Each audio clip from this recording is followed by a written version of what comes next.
Degree prelims ഒന്നാം ഘട്ട പരീക്ഷ നടന്നു കഴിഞ്ഞിരിക്കുകയാണ്. സോ മഴയും കാറ്റും ഒക്കെ തന്നെ പ്രതികൂല സാഹചര്യമായിരുന്നിട്ട് പോലും നിങ്ങളിൽ പലരും പോയി എക്സാം എഴുതി. ചിലർക്ക് നല്ല എളുപ്പമായിരുന്നു, ചിലർക്ക് ടൈമിങ്ങിന്റെ ഒരു ഇഷ്യൂ, ടൈം മാനേജ്മെന്റ് ഒരു ഇഷ്യൂ ഉണ്ടായിരുന്നു എന്നൊക്കെ പറയുന്നു.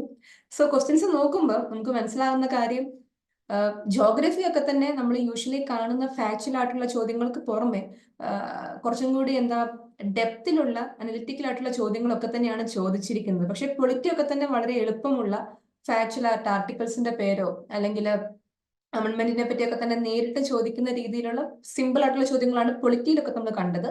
പക്ഷെ ജോഗ്രഫി പോലെയുള്ള ഏരിയാസിലോട്ട് വരുമ്പം ഈവൻ ഇക്കണോമിക്സിലാണെങ്കിൽ തന്നെയും നമുക്ക് കുറച്ച് നല്ലൊരു അണ്ടർസ്റ്റാൻഡിങ്, വിഷയങ്ങളിൽ നല്ലൊരു അണ്ടർസ്റ്റാൻഡിങ് ഉണ്ടെങ്കിൽ മാത്രം ക്ലിയർ ചെയ്യുവാൻ സാധിക്കുന്ന ചോദ്യങ്ങളൊക്കെയാണ് നമുക്ക് കിട്ടിയത്.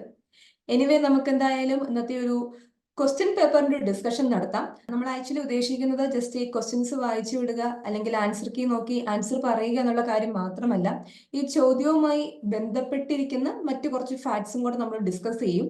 സോ അതുകൊണ്ട് തന്നെ ക്ലാസ്സിലോട്ട് കടക്കുന്നതിന് മുൻപ് എല്ലാവരും നിങ്ങളുടെ പേപ്പർ ആൻഡ് പെന്നൊക്കെ തന്നെ ഒന്ന് എടുത്ത് റെഡി ആയിട്ട് തന്നെ വെക്കുക. നമ്മൾ കുറച്ചും കൂടെ ഡീറ്റെയിൽ ആയിട്ടുള്ള ഒരു ഡിസ്കഷനാണ് നമ്മൾ ഈ ഒരു ക്ലാസ്സിൽ ഉദ്ദേശിക്കുന്നത്. കുറച്ച് ചോദ്യങ്ങൾ നമ്മൾ ഇന്ന് ഡിസ്കസ് ചെയ്യും, ബാക്കി കാര്യങ്ങൾ നമ്മൾ അടുത്ത ദിവസമാണ് ഡിസ്കസ് ചെയ്യാൻ ഉദ്ദേശിക്കുന്നത്. സോ അതുകൊണ്ട് തന്നെ എല്ലാവരും ശ്രദ്ധയോടുകൂടി ക്ലാസ്സിൽ ഇരിക്കുക. പ്രധാനപ്പെട്ട കാര്യങ്ങളൊക്കെ തന്നെ എഴുതി വെക്കുക. നമ്മൾ എന്തുകൊണ്ടാണ് ഒരു ക്വസ്റ്റ്യൻ പേപ്പർ ഡിസ്കഷന് വേണ്ടി 2 ദിവസം എടുക്കുന്നതെന്ന് വെച്ചാൽ, അടുത്ത ഘട്ട പരീക്ഷ എഴുതുന്നവർക്കും ഇനി അടുത്ത മെയിൻസ് എഴുതുന്നവർക്കും ഒക്കെ തന്നെയാണെങ്കിലും ഈ ചോദ്യങ്ങൾ നമ്മുടെ അടുത്ത എക്സാം പ്രിപ്പറേഷൻ ഒരു കീ ആയിട്ട് വേണമെങ്കിൽ ഉപയോഗിക്കാൻ സാധിക്കുന്ന ഒരു ഏരിയ ആണ്. ഓൾറെഡി PSC ചോദ്യങ്ങൾ ചോദിച്ച കുറച്ച് ഏരിയാസ് നമ്മുടെ മുൻപിലുണ്ട്. സോ നമുക്ക് ആ PSCയുടെ ചോദ്യങ്ങളുടെ ഒരു രീതി മനസ്സിലാക്കുവാൻ ഈ ഒരു ക്വസ്റ്റ്യൻ പേപ്പർ നന്നായി പഠിക്കുന്നത് നമ്മൾക്ക് സഹായകരമാകും. സോ അതുകൊണ്ടാണ് നമ്മൾ ഈ ഒരു ക്വസ്റ്റ്യൻ പേപ്പർ ഡിസ്കഷനുമായി ഇന്ന് എത്തിയിരിക്കുന്നത്. ഇപ്പോഴാണ് എൻ്റെ കയ്യിൽ ക്വസ്റ്റ്യൻ പേപ്പർ കിട്ടിയത്. അതുകൊണ്ട് ഞാൻ ഒരു 20 അല്ലെങ്കിൽ 15 ചോദ്യങ്ങൾ മാത്രമേ എനിക്കിന്ന് ഡിസ്കസ് ചെയ്യാൻ സാധിക്കത്തുള്ളൂ. എന്തായാലും നമുക്കൊന്ന് നോക്കാം. നമുക്ക് ഓരോ ക്വസ്റ്റ്യനും കണ്ട് എങ്ങനെയാണ് ആൻസറിലോട്ട് എത്തുന്നത് എന്നുള്ള കാര്യം നമുക്കൊന്ന് നോക്കാം. സോ എല്ലാവരെയും ക്ലാസ്സിലേക്ക് ഒരിക്കൽ കൂടി സ്വാഗതം ചെയ്യുന്നു. നമുക്ക് നമ്മുടെ ഡിസ്കഷനിലേക്ക് ആരംഭിക്കാം. Here we go. സോ നമ്മുടെ ക്വസ്റ്റ്യൻ എന്താണ്? താഴെ കൊടുത്തിരിക്കുന്ന സംഭവങ്ങളിൽ ഏതെല്ലാമാണ് ശീതയുദ്ധവുമായി ബന്ധപ്പെട്ടിരിക്കുന്നത്? കോൾഡ് വാറുമായി ബന്ധപ്പെട്ടിരിക്കുന്നതാണ് ചോദിക്കുന്നത്. ബേസിക്കലി യൂഷ്വലി നമ്മുടെ കേരള PSC ശീതയുദ്ധങ്ങളെ പറ്റി ഒന്നും ചോദിച്ച് നമ്മൾ കണ്ടിട്ടില്ല വേൾഡ് ഹിസ്റ്ററിയിൽ നിന്ന്. പക്ഷെ ഇത്തവണ അവർ പതിവ് തെറ്റിച്ചു. അതുകൊണ്ട് സെക്കൻഡ് ഫേസിൽ എഴുതാൻ പോകുന്ന ആളുകളെ നിങ്ങൾ ശീതയുദ്ധം, കോൾഡ് വാർ കൃത്യമായിട്ട് തന്നെ നോക്കേണ്ടിയിരിക്കുന്നു. ഇവിടുത്തെ ചോദ്യം എന്താണ്? കോൾഡ് വാറുമായി ബന്ധപ്പെട്ടിരിക്കുന്ന സംഭവങ്ങൾ ഏതൊക്കെയാണെന്നാണ്. എന്താണ് കോൾഡ് വാർ? സെക്കൻഡ് വേൾഡ് വാറിന് ശേഷം, രണ്ടാം ലോക മഹായുദ്ധത്തിന് ശേഷം, അതായത് 1945 മുതൽ ഒരു പീരീഡ്, ആ പീരീഡിന് ശേഷം ഉണ്ടായിട്ടുള്ള, ആ പീരീഡ് തൊട്ട് സോവിയറ്റ് യൂണിയന്റെ തകർച്ച വരെ ഉണ്ടായിരുന്ന ആ ഒരു പീരീഡിൽ ലോകത്ത് സംഭവിച്ച ഒരു കാര്യമാണ് ശീതയുദ്ധം അല്ലെങ്കിൽ കോൾഡ് വാർ. അതായത് നമ്മുടെ അമേരിക്കയും സോവിയറ്റ് യൂണിയനും രണ്ട് പ്രബല ശക്തികളായിട്ട് വളർന്നു വരികയും അവർ രണ്ടുപേരും കീപ്പ് ചെയ്ത ഐഡിയോളജി, അതായത് US സംബന്ധിച്ചിടത്തോളം ക്യാപിറ്റലിസ്റ്റ് ഐഡിയോളജി, സോവിയറ്റ് യൂണിയന് അല്ലെങ്കിൽ ഇന്നത്തെ റഷ്യക്ക് കമ്മ്യൂണിസ്റ്റ് ഐഡിയോളജി, ഇത് രണ്ടും തമ്മിലുള്ള ഒരു ഐഡിയോളജിക്കൽ വാറാണ് ഈ കോൾഡ് വാർ കൊണ്ട് ഉദ്ദേശിക്കുന്നത്. അപ്പൊ ലോകം രണ്ടായിട്ട് ഡിവൈഡ് ചെയ്യപ്പെട്ടു. US ചേരിയിൽ നിൽക്കുന്ന രാജ്യങ്ങൾ ഉണ്ടായിരുന്നു, പിന്നെ നമ്മുടെ സോവിയറ്റ് യൂണിയന്റെ ചേരിയിൽ നിൽക്കുന്ന രാജ്യങ്ങളും ഉണ്ടായിരുന്നു. ഇതിൽ രണ്ടും ഉൾപ്പെടാതെ ഒറ്റയ്ക്ക് നിൽക്കുന്ന രാജ്യങ്ങളും ഉണ്ടായിരുന്നു. അവർക്ക് വേണ്ടി നമ്മൾ സ്ഥാപിച്ച, ജവഹർലാൽ നെഹ്റു അടക്കമുള്ള നേതാക്കൾ സ്ഥാപിച്ച സംഘടനയാണ് നമ്മുടെ നോൺ അലൈൻമെന്റ് മൂവ്മെന്റ്. സോ ശീതയുദ്ധത്തെ പറ്റിയുള്ളതാണ് ഇന്നത്തെ ചോദ്യം. എന്താണ് ചോദ്യം? അതുമായി ബന്ധപ്പെട്ടിരിക്കുന്ന സംഭവങ്ങൾ ഏതൊക്കെയാണെന്നുള്ളതാണ് തന്നിരിക്കുന്നത്. ക്യൂബൻ മിസൈൽ പ്രതിസന്ധി, പേൾ ഹാർബർ ആക്രമണം, വിയറ്റ്നാം യുദ്ധം, നാറ്റോയുടെ രൂപീകരണം, മ്യൂണിക് സമ്മേളനം. ഇതാണ് നമുക്ക് തന്നിരിക്കുന്ന കാര്യങ്ങൾ. അപ്പൊ ഇതിൽ ഏതൊക്കെയാണ് ശീതയുദ്ധവുമായി ബന്ധപ്പെട്ടത്? ക്യൂബൻ മിസൈൽ പ്രതിസന്ധി, എന്റെ വർഷം ഓർമ്മ ശരിയാണെങ്കിൽ 62, 61 ആ പീരീഡിലാണ്. സോ ക്യൂബൻ മിസൈൽ പ്രതിസന്ധി എന്ന് പറയുന്നത് എന്താണ്? ശീതയുദ്ധവുമായി ബന്ധപ്പെട്ടിരിക്കുന്നതാണ്. അമേരിക്ക എന്ന് പറയുന്നത് നമ്മുടെ ക്യാപിറ്റലിസ്റ്റ് ബ്ലോക്കിന്റെ ഹെഡ്, ക്യൂബ എന്ന് പറയുന്നത് നമുക്ക് എല്ലാവർക്കും അറിയാം ഫിഡൽ കാസ്ട്രോ റൂൾ ചെയ്ത ഒരു കമ്മ്യൂണിസ്റ്റ് രാജ്യമാണ് ക്യൂബ. അപ്പൊ സ്വാഭാവികമായിട്ടും സോവിയറ്റ് യൂണിയന്റെ സഖ്യത്തിൽപ്പെട്ട ആളാണ് ക്യൂബ. സോ ഈ ക്യൂബയും US കൂടിയുള്ള ഒരു പ്രശ്നം, പിന്നെ അത് USSR ഇടപെടുന്നു, പിന്നെ ഒരു ആഗോള പ്രശ്നമായി മാറുന്നു. അതാണ് ഈ ക്യൂബൻ മിസൈൽ പ്രതിസന്ധി. ഈവൻ ജവഹർലാൽ നെഹ്റു വരെ അതിനൊരു മധ്യസ്ഥനായി ഇടപെട്ടിട്ടുണ്ട്. സോ ക്യൂബൻ മിസൈൽ പ്രതിസന്ധി എന്ന് പറയുന്നത് എന്താണ്? കോൾഡ് വാറുമായി ബന്ധപ്പെട്ട സംഭവമാണെന്നുള്ള കാര്യം ഓർക്കുക. ഞാൻ പെട്ടെന്ന് കാര്യങ്ങൾ പറഞ്ഞു പോവുകയാണ്, നിങ്ങളൊരു പേപ്പറോ ബുക്കോ ഒക്കെ എടുത്തൊന്ന് ജസ്റ്റ് നോട്ട് ചെയ്ത് വെച്ചാലേ. സോ ക്യൂബൻ മിസൈൽ പ്രതിസന്ധി എന്താണ്? അത് ശരിയാണ്, നമ്മുടെ കോൾഡ് വാറുമായി ബന്ധപ്പെട്ട കാര്യമാണ്. പേൾ ഹാർബർ ആക്രമണം കോൾഡ് വാറുമായി ബന്ധപ്പെട്ട കാര്യമാണോ? പേൾ ഹാർബർ ആക്രമണം കോൾഡ് വാറുമായി ബന്ധപ്പെട്ട കാര്യമാണോ എന്ന് തോന്നുന്നു? അറിയാവുന്നവർ പറഞ്ഞേ, അല്ലെങ്കിൽ ഉത്തരം എഴുതിയവർ പറഞ്ഞേ. എന്നെ കേൾക്കത്തില്ലേ? ചാറ്റ് ബോക്സ് സൈലന്റ് ആണല്ലോ. പേൾ ഹാർബർ ആക്രമണം കോൾഡ് വാറുമായി ബന്ധപ്പെട്ട കാര്യമാണോ? Am I audible? നിങ്ങൾക്ക് എന്നെ കേൾക്കാൻ പറ്റുന്നുണ്ടോ? ഒന്ന് പറയാവോ? ഓക്കെ ഓക്കെ ഓക്കെ, എന്നെ കേൾക്കാൻ പറ്റുന്നുണ്ട്. നിങ്ങൾക്ക് ഉത്തരം അറിയത്തില്ലെന്നേ ഉള്ളൂ. പേൾ ഹാർബർ ആക്രമണം എന്ന് പറയുന്നത് രണ്ടാം ലോക മഹായുദ്ധത്തിലേക്ക് US വരുത്തിയ സംഭവമാണ്.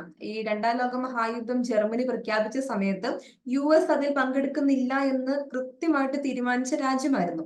പക്ഷെ ജപ്പാൻ പോയി US പേൾ ഹാർബർ ആക്രമിച്ചു.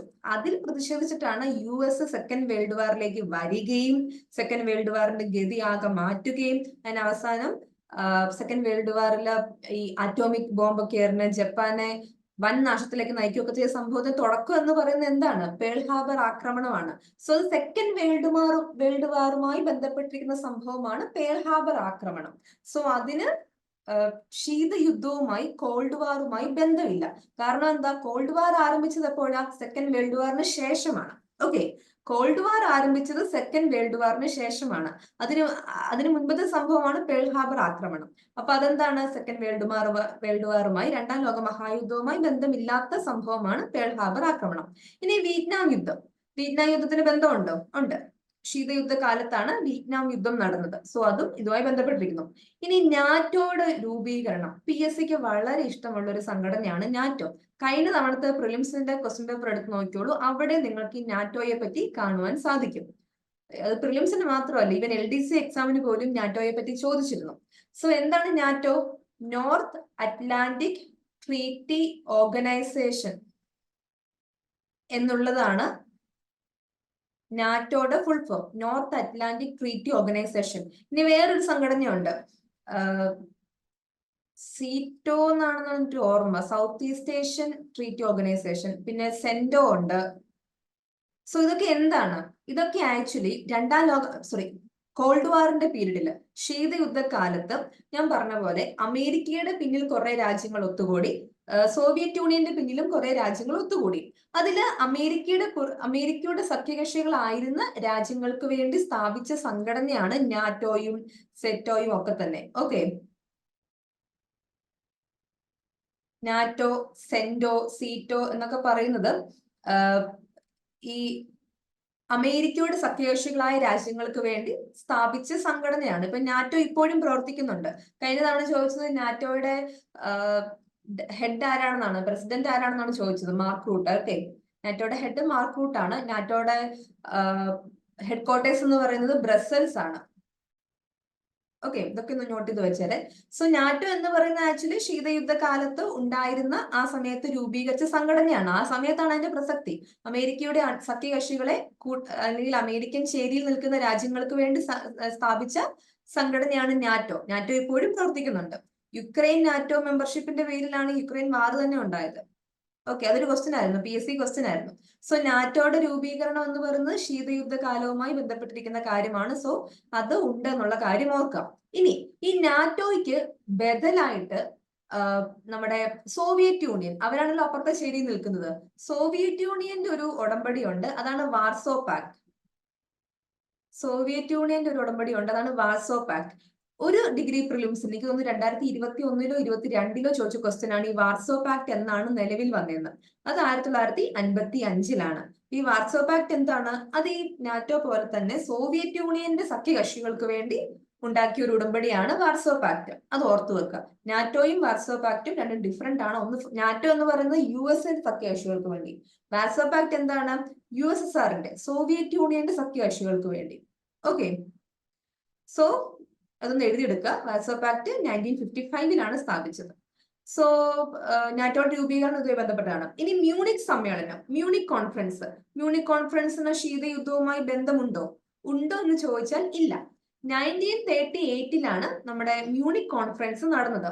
നമ്മുടെ ശീതയുദ്ധ കാലഘട്ടം എന്ന് പറയുന്നത് സെക്കൻഡ് വേൾഡ് വാറിന് ശേഷമുള്ള പീരീഡ്. 1945 to 1991 ആണ് ശീതയുദ്ധ കാലഘട്ടം. സോ മ്യൂണിക് കോൺഫറൻസ് നടന്ന എന്നാണ്? 1938 ആരും സംസാരിക്കുന്നുണ്ടല്ലോ. എല്ലാരും ഒന്ന് മ്യൂട്ട് ചെയ്തേ. കോർഡിനേറ്റർ ഈ കോളിലുണ്ടെങ്കിൽ എല്ലാവരും ഒന്ന് മ്യൂട്ട് ചെയ്യേണ്ടതാണ്.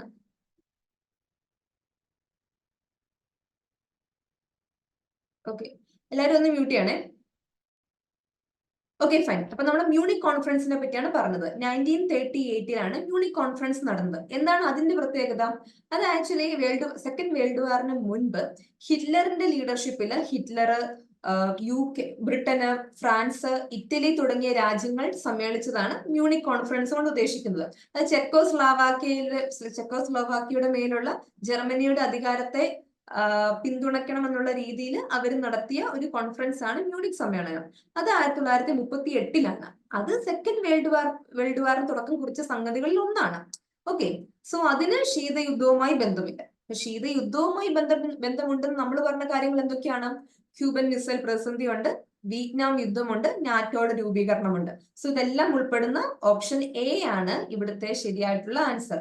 1, 3, 4 ഉള്ളത്. ഓക്കെ, ഈ ക്വസ്റ്റ്യൻ എന്തെങ്കിലും ഡൗട്ട് ഉണ്ടോ? ഈ ക്വസ്റ്റ്യൻ ക്ലിയർ ആണോ? എഴുതിയെടുക്കാനുള്ളതൊക്കെ തന്നെ എഴുതിയെടുത്തോ? ഞാൻ ഇങ്ങനെ എക്സ്പ്ലെയിൻ ചെയ്യുമ്പോൾ സമയം കുറെ പോകുന്നുണ്ടെന്ന് എനിക്കറിയാം, പക്ഷെ നമുക്ക് അടുത്ത എക്സാം നമുക്ക് ഇമ്പോർട്ടന്റ് ആണല്ലേ. സോ ഞാനിത് പഠിപ്പിച്ചു വിട്ടെന്ന് പറഞ്ഞാലും നിങ്ങൾ ഈ ക്വസ്റ്റ്യൻ പേപ്പർ പഠിക്കണം. എന്നിട്ട് ഈ ക്വസ്റ്റ്യൻ പേപ്പറിൽ നിങ്ങൾ ചോദ്യങ്ങൾ കണ്ടെത്തി പ്രിപ്പയർ ചെയ്യണം. ഓക്കെ, നമുക്കിനി 1 മാസം കൂടെ സമയമുണ്ട് അടുത്ത ഫേസിന്. അപ്പൊ നിങ്ങളുടെ ഉത്തരവാദിത്തമാണ് ഈ ക്വസ്റ്റ്യൻ പേപ്പർ വെച്ച് പഠിക്കുക എന്നുള്ളത്. ക്ലിയർ ആയില്ലേ? ഇതിൽ എലിമിനേഷൻ മെത്തേഡ് യൂസ് ചെയ്യണമെങ്കിൽ നിങ്ങൾക്ക് അറിയണം. പേൾ ഹാർബർ എങ്കിലും നിങ്ങൾക്ക് അറിയണം. കാരണം പേൾ ഹാർബർ നിങ്ങൾക്ക് ഉറപ്പായിട്ടും അറിയാമെങ്കിൽ നമുക്ക് ബിയും ഡിയും എലിമിനേറ്റ് ചെയ്യാം. പിന്നെ ഉണ്ടായിരുന്നത് എയും സിയും ആണ്. പേൾ ഹാർബർ ആണ് ഇതിൽ ഏറ്റവും കോമൺ ആയിട്ട് ഒരു വിദ്യാർത്ഥി അറിയാൻ ഏറ്റവും അധികം സാധ്യതയുള്ള ഒരു കാര്യം പേൾ ഹാർബർ ആക്രമണമാണ്. കാരണം അത് അത്രമാത്രം സിഗ്നിഫിക്കന്റ് ആണ്. നമ്മൾ അത് പഠിക്കാതെ ഒരു ഹിസ്റ്ററി ക്ലാസ് നമുക്ക് ഉണ്ടാവില്ല വേൾഡ് ഹിസ്റ്ററി പഠിക്കുമ്പോൾ. നാറ്റോ ഒക്കെ ഡെഫിനറ്റ് ആണ്. നാറ്റോ ഒക്കെ കോൾഡ് വാറിന്റെ ബൈ പ്രൊഡക്റ്റ് ആണ് നാറ്റോ എന്നുള്ളത്. അപ്പം ഇതിൽ ഏതെങ്കിലും ഒരു 2 പോയിന്റ് അറിയാമെങ്കിൽ നമുക്ക് എലിമിനേഷൻ ടെക്നിക്ക് ഉപയോഗിക്കാമായിരുന്നു. ഓക്കെ, ക്വസ്റ്റ്യൻ പേപ്പറിന്റെ PDF അയക്കാൻ ഞാൻ പറഞ്ഞേക്കാം. ക്വസ്റ്റ്യൻ പേപ്പറിന്റെ പ്രൊവിഷണൽ ആൻസർ കീയുടെ PDF അയക്കാൻ പറഞ്ഞേക്കാം. ഇത് ക്ലിയർ ആണല്ലോ അല്ലെ? നമുക്ക് ഞാനിത് എറേസ് ചെയ്യട്ടെ എഴുതിക്കുന്ന കാര്യങ്ങളൊക്കെ തന്നെ, എന്നിട്ട് നമുക്ക് അടുത്ത ക്വസ്റ്റ്യൻ നോക്കാം. ഓക്കെ, എറേസ് ചെയ്യുവാണ്. എന്തെങ്കിലും ഡൗട്ട് ഉണ്ടെങ്കിൽ ചോദിച്ചാൽ മതി. നിങ്ങൾ എഴുതിയെടുക്കാൻ മറക്കരുത്. കാരണം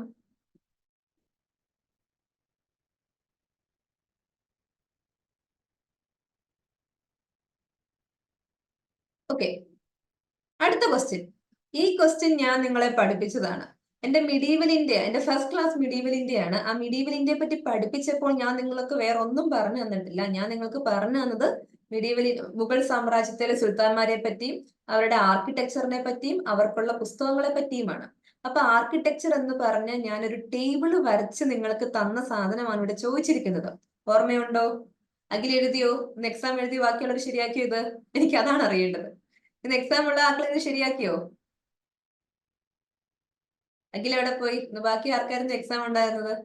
ആരതി, സനൽ നോട്ട് നോക്കിയായിരുന്നോ?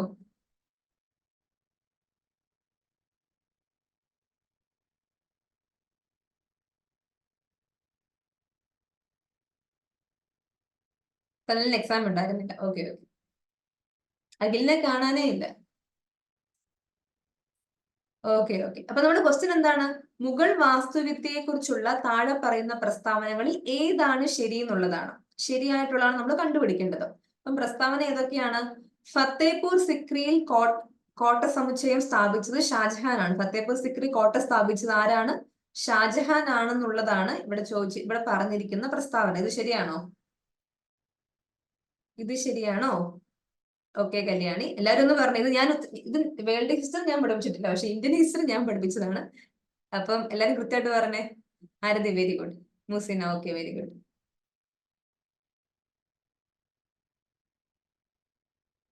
ഫത്തേപൂർ സിക്രിയിൽ ആരാ പണിതത്? ഫത്തേപൂർ സിക്രി എന്ന സിറ്റി തന്നെ പണിതത് ആരാണ്? യെസ് കല്യാണി. ഫത്തേപൂർ സിക്രി പണിതത് ആരാണ്? അക്ബർ ആണല്ലേ? അക്ബറിന്റെ ക്യാപിറ്റൽ സിറ്റിയാണ്. അദ്ദേഹം പണിതതാണ് ഈ ഫത്തേപൂർ സിക്രി. അപ്പൊ അത് ഷാജഹാൻ ആണോ? നോ, അക്ബർ ആണ് ഇവിടുത്തെ ശരിയായിട്ടുള്ള ഉത്തരം.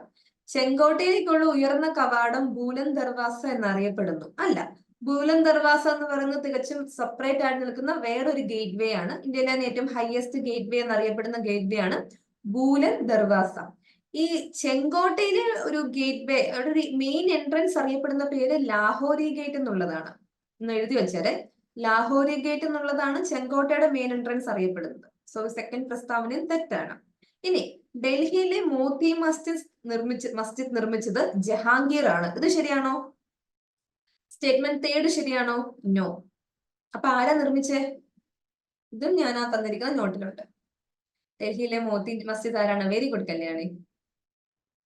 ആരതി ഒന്നും കൂടെ ആലോചിച്ച് നോക്കിയേ. മാറിപ്പോകരുത്, ജുമാ മസ്ജിദുമായിട്ട് മാറിപ്പോകരുത്. ചോദ്യം എന്താ? മോത്തി മസ്ജിദ് ആണ്. അല്ല, ആരതി പറഞ്ഞ എന്തായിരുന്നു ഉത്തരം? ആരതി ആയിരുന്നു ഇപ്പൊ ഷാജഹാൻ പറഞ്ഞത്. ഷാജഹാന മാറിപ്പോക. ഷാജഹാനാണ് മോട്ടി മസ്ജിദ് പണിതത്. ഓക്കെ, സോ ഡൽഹിയിലെ മോട്ടി മസ്ജിദ് പണിതത് ആരാണ്? ഷാജഹാൻ ആണ്, ജഹാംഗീർ അല്ല. സോ ഇതിന്റെ ഉത്തരം എന്താണ്? ഓപ്ഷൻ ഡി ആണ്. ഒന്നും ശരിയല്ല എന്നുള്ളതാണ് ശരിയായിട്ടുള്ള പ്രസ്താവന. ഒന്നും ശരിയല്ല എന്നുള്ളതാണ് ശരിയായിട്ടുള്ള പ്രസ്താവന. ഫത്തേപൂർ സിക്രി അക്ബർ ആണ്. പിന്നെ ചെങ്കോട്ടയിലെ ഉയർന്ന കവാടം അല്ല ബുലന്ദ് ദർവാസ, അത് വേറെ ഒരു സെപ്പറേറ്റ് ബിൽഡിംഗ് ആണ്, സെപ്പറേറ്റ് കൺസ്ട്രക്ഷൻ ആണ്. ലാഹോരി ഗേറ്റ് ആണ് അവിടുത്തെ ഒരു മെയിൻ എൻട്രൻസ് അറിയപ്പെടുന്ന പേര്. ഇനി ഡൽഹിയിലേത് മോത്തി മസ്ജിദ് നിർമ്മിച്ചത് ആരാണ്? അത് ഷാജഹാന്റെ പീരീഡിലാണ്. ഔറംഗസേബിന്റേതാണ് ബർഷാഹി മോസ്ക്, ബീബി കാ മക്ബറ, അഗ്ര ഫോർട്ടിന്റെ കുറച്ച് കാര്യങ്ങളൊക്കെ തന്നെ. ഓക്കെ, സോ ആർക്കിടെക്ചറിൽ ഒരു ചോദ്യം മിഡീവൽ ഇന്ത്യയിൽ വന്നിട്ടുണ്ട്. ജസ്റ്റ് ഒന്ന് നോട്ട് ചെയ്ത് വെക്കുക എല്ലാവരും. ഇത് ഞാൻ ആ ഒരു ടേബിളിൽ നിങ്ങൾക്ക് നൽകിയിട്ടുള്ളതാണ് നമ്മുടെ ഫസ്റ്റ് ക്ലാസിന്റെ ഭാഗമായിട്ട്. അപ്പം ഇത് ഒന്ന് കൃത്യം നോക്കിയിട്ട് തന്നെ പോവുക. ഇനി ആർക്കിടെക്ചറിൽ നിന്ന് വീണ്ടും ചോദിക്കുമെന്ന് ഞാൻ പറയുന്നില്ല, എങ്കിൽ പോലും മിഡീവൽ ഇന്ത്യ എന്നൊരു ചോദ്യം ചോദിക്കാനുള്ള ചാൻസ് അവിടെ നിൽപ്പുണ്ട്. സോ ആ ഒരു പക്ഷെ ഇന്നേ വരെ ചോദിച്ചതെല്ലാം തന്നെ മുഗൾ സാമ്രാജ്യത്തെ പറ്റിയുള്ള ചോദ്യങ്ങളുമായിരുന്നു. മിഡീവൽ ഇന്ത്യയിൽ ചോദിച്ച കാര്യങ്ങളൊക്കെ തന്നെ. അപ്പൊ നിങ്ങൾ ജസ്റ്റ് ആ മിഡീവൽ ഇന്ത്യ ഒന്ന് കൃത്യമായിട്ട് നോക്കുക. ഓക്കെ, ഇനി താഴെ പറയുന്നവരിൽ ഏതാണ് 1947 ഇന്ത്യൻ സ്വാതന്ത്ര്യ നിയമത്തിന്റെ ഭാഗമല്ലാത്തത്? നമ്മുടെ ലാസ്റ്റ് ക്ലാസ്സിൽ നമ്മൾ ഇന്ത്യൻ ഇൻഡിപെൻഡൻസ് ആക്ട് 1947 അല്ലേ ഓടിച്ചിട്ട് പറഞ്ഞത്? മൗണ്ട് ബാറ്റൻ പദ്ധതിയുടെ അടിസ്ഥാനത്തിലാണ് 47 ഇന്ത്യൻ സ്വാതന്ത്ര്യ നിയമം പാസ്സാക്കിയത്. 47 ഓഗസ്റ്റ് 15 മുതൽ ഇന്ത്യ സ്വതന്ത്രവും പരമാധികാരവുമായ ഒരു രാജ്യമായി പ്രഖ്യാപിച്ച നിയമമാണിത്. ബ്രിട്ടീഷ് രാജാവ് നിയമിക്കേണ്ട ഗവർണർ ജനറലിന്റെ ഓഫീസ് ഈ നിയമനം സ്ഥാപിച്ചു. ഇന്ത്യൻ നാട്ടുരാജ്യങ്ങൾ ഇന്ത്യൻ ഡൊമിനിൽ ചേരണമെന്ന് ഈ നിയമം നിർബന്ധിച്ചു. നമുക്ക് ഇംഗ്ലീഷും കൂടെ ഒന്ന് വായിക്കാം. So that the act instituted the office of Governor General, who was to be appointed by the British King. The act insisted that the Indian Princely States join the Dominion of India. ഇതിലേതാണ് ശരി എന്ന് പറയുന്നത്? ഇതിലേതാണ് Indian independence ആക്ടിന്റെ ഭാഗമല്ലാത്തത്? Mount batten പദ്ധതിയുടെ അടിസ്ഥാനത്തിൽ 47 ഇന്ത്യക്ക് സ്വാതന്ത്ര്യ നിയമം പാസ്സാക്കി. അത് ശരിയല്ലേ? 47 ആയപ്പോഴത്തേക്കും ആണ് നമ്മുടെ ഇന്ത്യൻ ഇൻഡിപെൻഡൻസ് ആക്ട് നിലവിൽ വരുന്നത്. ആൻഡ് ഓഗസ്റ്റ് 15 മുതൽ ഇന്ത്യ സ്വതന്ത്രവും പരമാധികാരവുമുള്ള ഒരു രാജ്യമായി പ്രഖ്യാപിച്ച നിയമമാണിത്. എനിക്ക് ഈ ഒരു കാര്യത്തിൽ ഡൗട്ട് ഉണ്ട് കേട്ടോ. തേർഡിന്റെ കാര്യത്തിൽ എനിക്കൊരു ഡൗട്ട് ഉണ്ട്. കാരണം ഇത് മിക്കവാറും ഒരു എറർ വരാൻ സാധ്യതയുള്ള ഏരിയ ആണ്. കാരണം ഈ 47 നിയമം തൊട്ട് പിന്നെ ഉള്ളത് ഗവർണർ ജനറലിന്റെ ഓഫീസ് ഇന്ത്യൻ ഗവൺമെന്റ് ആണ് സ്ഥാപിക്കേണ്ടതെന്നാണ് ഞാൻ വായിച്ചിട്ടുള്ളത്. ആൻഡ് ഇത് തെറ്റാണ്. ഇന്ത്യൻ നാട്ടുരാജ്യങ്ങൾ ഇന്ത്യൻ ഡൊമിനിയനിൽ ചേരണമെന്ന് നിയമം നിർബന്ധിച്ചു എന്നുള്ളത് തെറ്റാണ്. കാരണം അവർക്ക് ഇന്ത്യയിൽ ചേരാം, അല്ലെങ്കിൽ പാകിസ്ഥാനിൽ ചേരാം, അല്ലെങ്കിൽ അവർക്ക് സ്വതന്ത്രമായിട്ട് നിൽക്കാം എന്നുള്ളതായിരുന്നു അവിടെ കൊടുത്തിരിക്കുന്ന ക്ലോസ്. ഇതിന്റെ കാര്യത്തിൽ എനിക്കൊന്നും കൂടെ വായിക്കേണ്ടിയിരിക്കുന്നു. പ്രൊവിഷണൽ ആൻസർ കീ പ്രകാരം ഓപ്ഷൻ സി 4 മാത്രമാണ് തെറ്റ്. പക്ഷെ ഈ ഒരു കാര്യത്തിൽ ഒരു കൺഫ്യൂഷൻ ഉണ്ട്. കാരണം ബ്രിട്ടീഷ് രാജാവ് നിയമിക്കേണ്ട ഗവർണർ ജനറലിന്റെ ഓഫീസ് ഈ നിയമം സ്ഥാപിച്ചു എന്ന് പറയുമ്പോൾ ഐ ഹാവ് കൺഫ്യൂഷൻ. അതൊന്നും കൂടെ വായിക്കണം. പക്ഷെ നമുക്ക് ഇപ്പം 3ഉം 4ഉം തെറ്റെന്ന് പറഞ്ഞ ഓപ്ഷൻ ഇല്ല. സോ നമുക്കുള്ള ഓപ്ഷൻ സി ആണ്. സോ സി ആണ് പ്രൊവിഷണൽ ആൻസർ കീയിലും കൊടുത്തിരിക്കുന്നത്. ഓക്കെ, ഇതെന്തായാലും തെറ്റായിട്ടുള്ള പരാമർശമാണ്. നാട്ടുരാജ്യങ്ങൾ ഇന്ത്യൻ ഡൊമിനിൽ ചേരണമെന്ന് നിർബന്ധിച്ചിട്ടില്ല. മൗണ്ട് ബാറ്റൻ അവർക്ക് മുൻപിൽ 3 ഓപ്ഷൻസ് ആണ് കൊടുത്തത്. ഒന്ന് ഇന്ത്യയിൽ ചേരുക, ഒന്ന് പാകിസ്ഥാനിൽ ചേരുക, അല്ലെങ്കിൽ സ്വതന്ത്രമായിട്ട് നിൽക്കുക. പക്ഷെ ബ്രിട്ടീഷ് ഗവൺമെന്റ് നാളിതുവരെ നൽകിയിരുന്ന എല്ലാ പിന്തുണയും പിൻവലിക്കുന്നുണ്ട്. ഇനി അവർക്ക് മിലിറ്ററി സപ്പോർട്ടോ യാതൊരുവിധ സപ്പോർട്ടോ ബ്രിട്ടീഷ് ഗവൺമെന്റിന്റെ ഭാഗത്തുനിന്നും ഉണ്ടാവത്തില്ല. ബാക്കിയെല്ലാം അവരെന്നെ ചെയ്യുക. അവർക്ക് ഒന്നെങ്കിൽ ഇന്ത്യയിൽ ജോയിൻ ചെയ്യാം, പാകിസ്ഥാനിൽ ജോയിൻ ചെയ്യാം, സ്വതന്ത്രമായിട്ട് നിൽക്കാം. ഇതാണ് അവിടെ പറഞ്ഞിരിക്കുന്ന കാര്യങ്ങൾ. അപ്പം ഇന്ത്യൻ ഇൻഡിപെൻഡൻസ് ആക്ടിൽ നിന്നൊരു ചോദ്യം ചോദിച്ചിട്ടുണ്ട്, നമ്മളിത് പറഞ്ഞിട്ടുള്ള കാര്യവുമാണ്. അപ്പൊ നിങ്ങൾ എന്തായാലും പഠിക്കേണ്ടത് ഇതുപോലത്തെ മറ്റ് റെഗുലേഷൻസ് ആണ്. നമ്മുടെ ഗവൺമെന്റ് ഓഫ് ഇന്ത്യ ആക്ട് 1947, 1919 ഉണ്ട്, 1935 ഉണ്ട്, 1909 ഉണ്ട്. ഞാൻ നിങ്ങൾക്ക് ക്രൗൺ റൂൾ പഠിപ്പിച്ചപ്പം 1857 പഠിപ്പിച്ചിട്ടുണ്ട്. അതിനുശേഷം വന്ന കൗൺസിൽസ് ആക്ട് പഠിപ്പിച്ചിട്ടുണ്ട്. അപ്പൊ അതൊക്കെ ജസ്റ്റ് ഒന്ന് നോക്കുക. ഓക്കെ, അതൊക്കെ കൃത്യമായിട്ട് തന്നെ നോക്കുക. ഞാൻ ഇന്ത്യൻ ഹിസ്റ്ററിയുടെ ഒരു ഫുൾ നോട്ട് അയച്ചു തന്നതില്ലേ, അതിൻ്റെ അകത്ത് കമ്പനി റൂളിന്റെ സമയത്തും ക്രൗൺ റൂളിന്റെ സമയത്തുമുള്ള നിയമങ്ങൾ ഉണ്ടെന്നാണ് എൻ്റെ ഒരു വിശ്വാസം. ഇല്ലേ? അത് കണ്ടായിരുന്നോ? ഇത് ആൻസർ ചെയ്തായിരുന്നു എന്ന് എഴുതിയവര്? ഇന്ന് എക്സാമിന് പോയവർ ഇത് ആൻസർ ചെയ്തായിരുന്നോ? ഒന്ന് പറഞ്ഞേ. എഴുതിയില്ലേ? എന്ത് പറ്റി? ആരുടെക്കും എക്സാം ഉണ്ടായിരുന്നോ? ഉണ്ടായിരുന്നു. ആരുടെക്കും എന്തായാലും കൺഫ്യൂഷൻ വന്നത് എഴുതാതെ? എന്ത് പറ്റി? ക്വസ്റ്റ്യൻ കൺഫ്യൂസ്ഡ് ആയി പോയോ? ഞാൻ ഈ മൂന്നാമത്തെ കാര്യം ഒരു ക്ലാരിറ്റി വരുത്തിട്ട് പറയാം കേട്ടോ. കാരണം ഞാൻ വായിച്ചനുസരിച്ച് ഗവർണർ ജനറലിനെ അപ്പോയിന്റ് ചെയ്യുന്നത് ഇന്ത്യൻ ഗവൺമെന്റ് ആണ്. ബ്രിട്ടീഷ് ഗവൺമെന്റിന്റെ പരിപാടിയൊക്കെ അവസാനിച്ചായിരുന്നു 47-ല്. സോ അങ്ങനെ വരികയാണെങ്കിൽ ഈ ക്വസ്റ്റ്യൻ ചിലപ്പോഴാണെങ്കിൽ ക്യാൻസൽ ചെയ്യാൻ സാധ്യതയുണ്ട്. ഞാൻ എന്തായാലും ഒന്ന് വായിച്ചിട്ട് കൺഫേം ആക്കിയിട്ട് പറയാം. ഓക്കെ, ഇത് ശരിയായ പ്രസ്താവനയാണ് കേട്ടോ. ഇത് ഇന്ത്യൻ ഡൊമിനിയന്റെയും പാകിസ്ഥാൻ ഡൊമിനിയന്റെയും ഒപ്പീനിയൻ അനുസരിച്ച് അവർ റെക്കമെൻഡ് ചെയ്യുന്ന രാജാവിനെ അപ്പോയിന്റ് ചെയ്യുമെന്നാണ് ക്ലോസിൽ പറഞ്ഞിരിക്കുന്നത്. അതായത് ഇന്ത്യക്കാര് പറയുന്ന ആളെ ബ്രിട്ടീഷ് രാജാവ് അപ്പോയിന്റ് ചെയ്യുന്നു, അത് കഴിഞ്ഞിട്ട് പാകിസ്ഥാൻകാർ പറയുന്ന ആളെ അവിടെയും അപ്പോയിന്റ് ചെയ്യുന്നു. രണ്ടിടത്തും ഒരു ഇലക്ഷൻ നടന്ന് കോൺസ്റ്റിറ്റ്യൂഷൻ സ്ഥാപിക്കും വരെയുള്ള ഒരു കാലഘട്ടത്തിലേക്കാണ് അങ്ങനെ ഒരു വരുന്നത്. അപ്പൊ ഇത് ശരിയായിട്ടുള്ള പ്രസ്താവനയാണ്. ഓക്കെ, ഇതും ശരിയായിട്ടുള്ള പ്രസ്താവനയാണ്. അപ്പൊ തെറ്റെന്ന് വരുന്നത് ഇത് മാത്രമാണ്. നാട്ടുരാജ്യങ്ങൾ ഇന്ത്യൻ ഡൊമിനിയനിൽ ചേരണമെന്ന് ഇത് നിർബന്ധിച്ചു. ഇത് മാത്രമാണ് തെറ്റായ പ്രസ്താവന. നോട്ട് ചെയ്ത് വെച്ചേരെ. ഓക്കെ, ഇനി നമുക്ക് കേരള ഹിസ്റ്ററി എന്നുള്ള ക്വസ്റ്റ്യൻ ആണ്. താഴെ പറയുന്നവയിൽ ആരൊക്കെയായിരുന്നു വൈക്കം സത്യാഗ്രഹത്തിലെ പ്രധാനപ്പെട്ട നേതാക്കൾ? TK. Madhavan, K P. Kesava Menon, Mannath Padmanabhan, Changanassery Parameswaran Pillai, CV. Kunhiraman. ഇവരിൽ ആരൊക്കെയായിരുന്നു പ്രധാനപ്പെട്ട നേതാക്കള്? ഇവരെല്ലാവരും ഉണ്ടായിരുന്നു കേട്ടോ. ഇവരെല്ലാവരും പ്രധാനപ്പെട്ട നേതാക്കളായിരുന്നു. ഇത് ടി.കെ. മാധവൻ നമുക്കറിയാം. ടി.കെ. മാധവൻ 1921 തന്നെ മഹാത്മാഗാന്ധിയെ കണ്ടിട്ട് ഐത്തോച്ചാടനത്തെ പറ്റി കോൺഗ്രസ് ഒരു ലക്ഷ്യമാക്കി കണ്ട് പ്രവർത്തിക്കണമെന്ന് 1921 തന്നെ മഹാത്മാഗാന്ധിയെ കണ്ട് പറഞ്ഞ് മലയാളിയായിട്ടുള്ള കോൺഗ്രസ് നേതാവാണ് ടി.കെ. മാധവൻ. പിന്നെ അദ്ദേഹം 1923 കാക്കിനാട കോൺഗ്രസ് സെഷനിൽ വെച്ചിട്ട് അദ്ദേഹമാണ് ഐത്തോച്ചാടത്തിനെതിരെ പ്രമേയം പാസ്സാക്കണം എന്നുള്ള കാര്യമൊക്കെ തന്നെ കോൺഗ്രസ് കമ്മിറ്റിയിൽ വെച്ച് കോൺഗ്രസ് സെഷനിൽ വെച്ച് പറഞ്ഞതും. കെ.പി. കേശവമേനോനുണ്ട്. അദ്ദേഹത്തെ പറ്റി പറയുകയാണെങ്കിൽ അദ്ദേഹം ആദ്യകാല ഹോം റൂൾ ലീഡേഴ്സിൽ ഒരാളായിരുന്നു കെ.പി. കേശവമേനോൻ. പിന്നെ കോൺഗ്രസ് സ്ഥാപിച്ചപ്പം അദ്ദേഹം വൈക്കം സത്യാഗ്രഹത്തിലൊക്കെ ആക്റ്റീവായിട്ട് പങ്കെടുത്ത വ്യക്തിയാണ്. മന്നത്ത് പത്മനാഭൻ ആ സമയത്താണ് നമ്മുടെ സവർണ ജാതിയൊക്കെ തന്നെ നടത്തുന്നത്. പിന്നെ ചങ്ങനാശ്ശേരി പരമേശ്വരൻ പിള്ള, സി.വി. കുഞ്ഞിരാമൻ, ഇവരൊക്കെ തന്നെ നമ്മുടെ വൈക്കം സത്യാഗ്രഹത്തിലെ പ്രധാനപ്പെട്ട നേതാക്കളായിരുന്നു. സോ ഓപ്ഷൻ ഡി ആണ് ഇവിടുത്തെ ആൻസർ. പ്രധാനപ്പെട്ട ലീഡേഴ്സ് എന്ന് പറയുന്നത് ഓപ്ഷൻ ഡി ആണെന്നുള്ള കാര്യം ഓർക്കുക. ഓക്കെ, സോ ഈ ടി.കെ. മാധവനെ പറ്റി നോട്ട് ചെയ്തിട്ട്, ടി.കെ. മാധവനെ പറ്റി പലതവണ PSC എക്സാമിന് ചോദിച്ചിട്ടുണ്ട്. ഈ കാക്കിനാടയുടെ കാര്യം ചോദിച്ചിട്ടുണ്ട്, ഗാന്ധിജിയെ കണ്ട കാര്യം ചോദിച്ചിട്ടുണ്ട്. അതുകൊണ്ട് ടി.കെ. മാധവനെ പറ്റി ഒന്ന് പഠിക്കുക. പിന്നെ വൈക്കം സത്യാഗ്രഹം, ഗുരുവായൂർ സത്യാഗ്രഹം ഒക്കെ തന്നെ കേരള ഹിസ്റ്ററിയിലെ ഇമ്പോർട്ടന്റ് ആയിട്ടുള്ള കാര്യങ്ങളാണ്. ഇപ്പൊ നമ്മൾ നമുക്ക് അറിയാവുന്ന 1-2 ലീഡേഴ്സിനെ മാത്രം പോരാന്നുള്ള കാര്യമാണ് ഇപ്പൊ തന്നിരിക്കുന്നത്. ഇപ്പൊ 5 പേരുടെ തന്നിട്ട് ചോദിച്ചിട്ടുണ്ട് ഇവർ ആരൊക്കെ ഉണ്ടായിരുന്നു എന്നുള്ളത്. അപ്പൊ കൃത്യമായിട്ടൊന്ന് നോക്കി വെക്കുക. വൈക്കം സത്യാഗ്രഹം നോക്കുന്നവര് ഗുരുവായൂരും കൂടി നോക്കി വെക്കുക. രണ്ടും ഇമ്പോർട്ടന്റ് ആണ്. പ്രധാനപ്പെട്ട ലീഡേഴ്സ് ഒക്കെ തന്നെ നോക്കണം. അപ്പൊ ഇവിടെ പറയാത്തൊരു ലീഡറാണ് E.V. രാമസ്വാമി നായ്ക്കർ. അദ്ദേഹം വൈക്കം ഹീറോ എന്നാണ് അദ്ദേഹം അറിയപ്പെടുന്നത്. പെരിയോർ E.V. രാമസ്വാമി നായ്ക്കർ. തമിഴ്നാട്ടില് വൈക്കം അവാർഡ് എന്ന് പറഞ്ഞ ഒരു അവാർഡ് തന്നെ ഏർപ്പെടുത്തിയിട്ടുണ്ട്. ഈ ദളിത് പ്രവർത്തനങ്ങളിലൊക്കെ നിൽക്കുന്ന ആളുകൾക്ക് വേണ്ടി കൊടുക്കാൻ വേണ്ടി വൈക്കം അവാർഡ് എന്ന് പറഞ്ഞൊരു അവാർഡിനെ ഏർപ്പാടാക്കിയിട്ടുണ്ട്. നമുക്കറിയാം സ്റ്റാലിൻ ഇടയ്ക്കിടയ്ക്ക് വൈക്കം സന്ദർശിക്കാറുണ്ട് അല്ലേ? സോ വൈക്കം സത്യാഗ്രഹം ഒരു ഇമ്പോർട്ടന്റ് പോയിന്റ് ആണ്. ഇതൊക്കെ ജസ്റ്റ് നോട്ട് ചെയ്ത് വെക്കുക. E.V. രാമസ്വാമി നായ്ക്കരുടെ ഒരു പങ്കും കൂടെ ഓർത്തു വെക്കുക. വൈക്കം ഹീറോ എന്നാണ് അദ്ദേഹം അറിയപ്പെടുന്നത്. പിന്നെ ഇനി വേൾഡ് ഹിസ്റ്ററി എന്നുള്ളൊരു ക്വസ്റ്റ്യൻ ആണ്. റഷ്യൻ വിപ്ലവത്തെ പറ്റി. പണിമുടക്കുകൾ നടത്താൻ രൂപീകരിച്ച തൊഴിലാളി പ്രതിനിധികളുടെ ഒരു സംഘമാണ് സോവിയറ്റ്. ബോൾഷിവിക്കുകളുടെ അന്തിമ ലക്ഷ്യം സോഷ്യലിസം സ്ഥാപിക്കുക എന്നതല്ല, മറിച്ച് ഒരു റിപ്പബ്ലിക് സ്ഥാപിക്കുക എന്നുള്ളതായിരുന്നു. ലെനിൻ സർക്കാരിന്റെ ആദ്യ പ്രവൃത്തി സമാധാന ഉത്തരവ് അംഗീകരിച്ചതായിരുന്നു. അതിലൂടെ റഷ്യ ഒന്നാം ലോക മഹായുദ്ധത്തിൽ നിന്ന് പിന്മാറി. റഷ്യക്ക് പല പ്രദേശങ്ങളും നഷ്ടപ്പെട്ടു. ഒന്നാം ലോക മഹായുദ്ധ സമയത്ത് വീണുപോയ ഒരേ ഒരു രാജവംശം റൊമനോവ് രാജവംശമായിരുന്നു. സോ ഇതിലെ ക്വസ്റ്റ്യൻ എന്താണ്? ഈ പ്രസ്താവനകളിൽ ഏതാണ് ശരി എന്നുള്ളതാണ് പ്രസ്താവന. ആദ്യത്തേത് ശരിയാണോ? ആദ്യത്തേത് വളരെയധികം ശരിയാണ്. ആദ്യത്തേത് സോവിയറ്റ് സംഘടന എന്ന് പറഞ്ഞാൽ തൊഴിലാളികളുടെ ഒരു സംഘടനയായിരുന്നു. അവരാണ് ഈ സമരങ്ങളൊക്കെ തന്നെ നയിച്ചത്. 1905 ഒരു വിപ്ലവം നടന്നു. റഷ്യയിൽ ആദ്യത്തെ വിപ്ലവം നടക്കുന്നത് 1905 അത് ഈ ജാപ്പനീസ് റൂസോ വാറില് റഷ്യ പരാജയപ്പെട്ടു. അവിടെ പട്ടിണിയും പ്രശ്നങ്ങളൊക്കെ ഉണ്ടായപ്പം 1905 ഈ റഷ്യൻ വിപ്ലവത്തിന്റെ ഒന്നാം ഘട്ടം നടക്കുന്നുണ്ട്.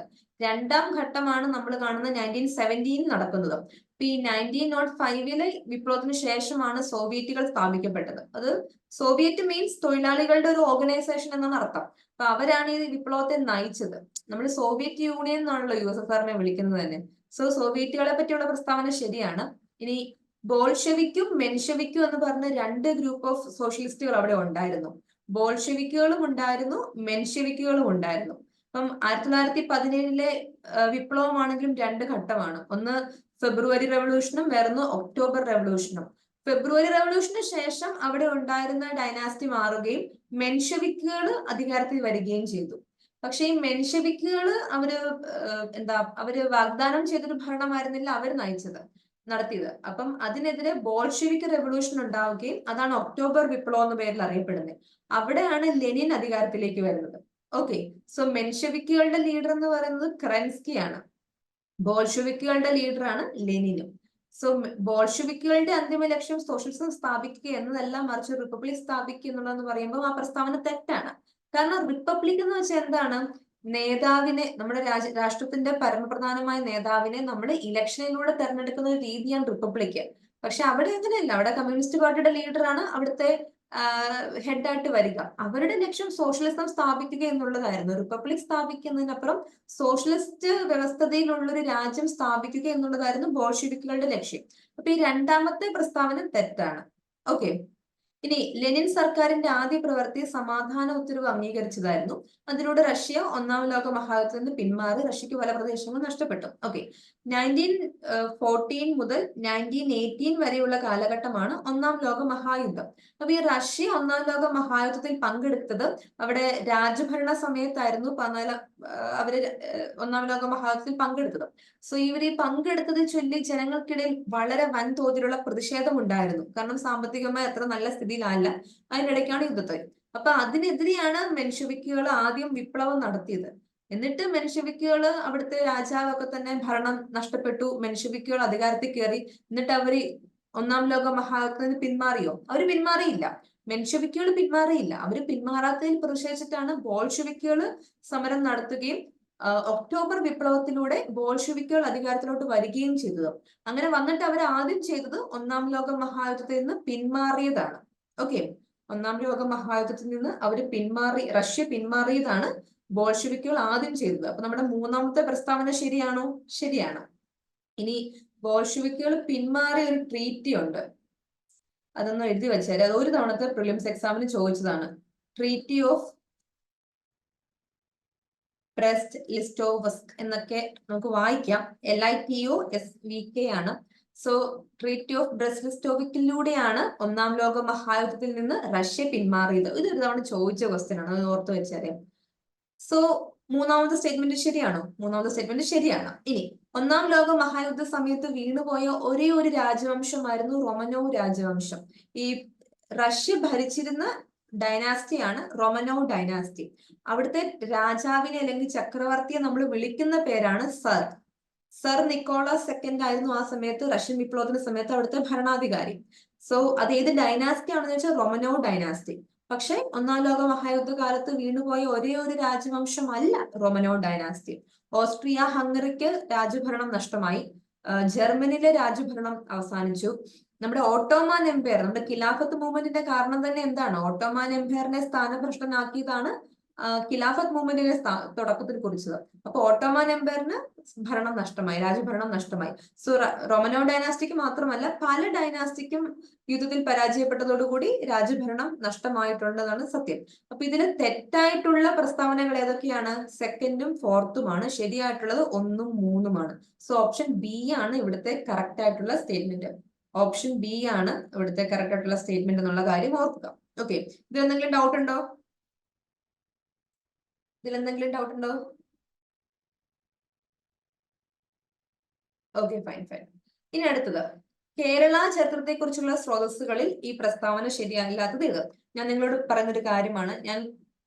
ഞാൻ ഒരു 11 PYQs, നമ്മുടെ 11 പ്രിലിംസിന്റെ ക്വസ്റ്റ്യൻ പേപ്പർ ഞാൻ നോക്കി. അതിൽ പലയിടത്തും ചോദിച്ചതാണ് കേരള ലിറ്റററി സോഴ്സസിനെ പറ്റിയുള്ളത്.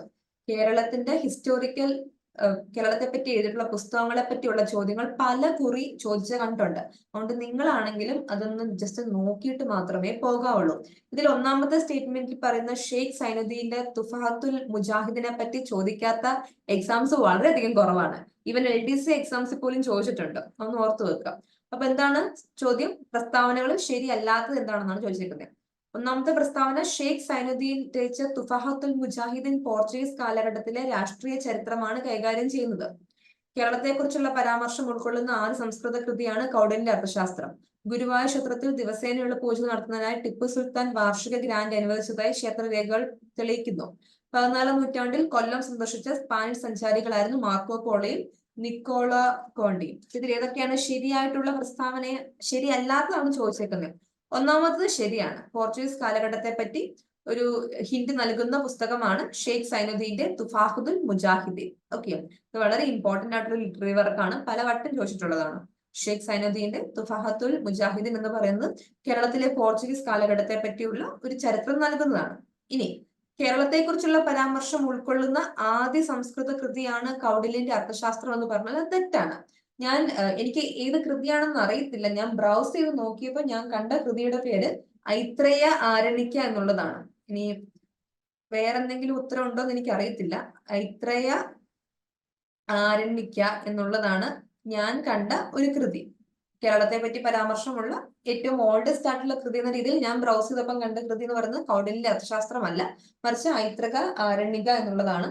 ജസ്റ്റ് നോട്ട് ചെയ്ത് വെച്ചേരെ. ഈ PSCയുടെ ആൻസറിൽ ഏതാണെന്ന് എനിക്ക് ഉറപ്പ് പറയാൻ പറ്റത്തില്ല. ഞാൻ അർത്ഥശാസ്ത്രമല്ല എന്തായാലും. ഓക്കെ,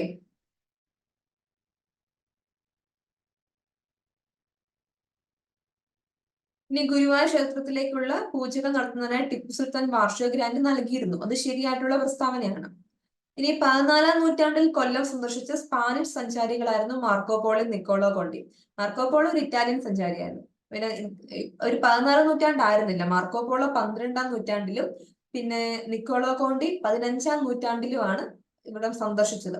പിന്നെ മാർക്കോ പോളോ നിക്കോളോ കോണ്ടി കൊല്ലമായിരുന്നില്ല, കൊച്ചി, കോഴിക്കോട് തുടങ്ങിയ പ്രദേശങ്ങളായിരുന്നു അദ്ദേഹം സഞ്ചരിച്ചത്. ഓക്കെ, സോ ഇത് തെറ്റായ സ്റ്റേറ്റ്മെന്റ് ആണ്. അപ്പൊ ഇവിടെ ശരിയല്ലാത്തതെന്ന് പറയുന്നത് 2ഉം 4ഉമാണ്. സോ ഓപ്ഷൻ ബി ആണ് ഇവിടുത്തെ ശരിയായിട്ടുള്ള ഉത്തരം. ഓക്കെ, ഓക്കെ ആണല്ലോ അല്ലെ? നമുക്കിനി പെട്ടെന്ന് അടുത്തതിൽ പോകാം. നിസ്സഹരണ പ്രസ്ഥാനത്തെ കുറിച്ചുള്ള താഴെ പറയുന്ന പ്രസ്താവനകളിൽ ഏതാണ് ശരി എന്നാണ് ചോദിച്ചേക്കുന്നത്. 1920 ഓഗസ്റ്റ് 1 ഗാന്ധിജി നിസ്സഹരണ പ്രസ്ഥാനം ആരംഭിച്ചു. ഹിന്ദുക്കൾക്കിടയിലും തൊട്ടുകൂടായ്മ നീക്കം ചെയ്യലും ഹിന്ദു മുസ്ലിം ഐക്യം പ്രോത്സാഹിപ്പിക്കലുമായിരുന്നു ഈ പരിപാടികളുടെ ഒക്കെ തന്നെ ഈ പരിപാടിയുടെ ഭാഗമായിരുന്നു. ഏത് വിധേയനെയും സ്വയംഭരണം നേടിയെടുക്കുക എന്നുള്ളതായിരുന്നു നിസ്സഹരണ പ്രസ്ഥാനത്തിന്റെ ലക്ഷ്യം. ചൗരി ചൗര സംഭവം നിസ്സഹരണ പ്രസ്ഥാനം നിർത്തിവെക്കുന്നതിന് നയിച്ചു. ഇതിലേതാണ് ശരി? നിസ്സഹരണ പ്രസ്ഥാനം ഗാന്ധിയൻ മൂവ്മെന്റ്സ് പഠിപ്പിച്ചപ്പോൾ ഞാൻ പഠിപ്പിച്ചതാണ്. അപ്പൊ പറഞ്ഞ ഇതിലേതാണ് ശരി എന്നുള്ളത്? ഇതിലേതാണ് ശരി? ഇത് ഞാൻ പഠിപ്പിച്ചതാണ്. അതുകൊണ്ട് നിങ്ങൾ എല്ലാവരും പറയണം. നിങ്ങൾ എല്ലാവരും എഴുതിയിട്ടുണ്ടെന്ന് ഞാൻ വിശ്വസിക്കുന്നു.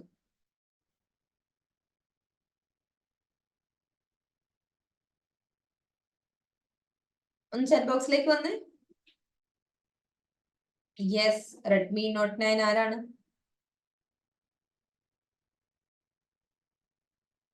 കല്യാണം കൂടെ ആലോചിച്ച് നോക്കാവോ?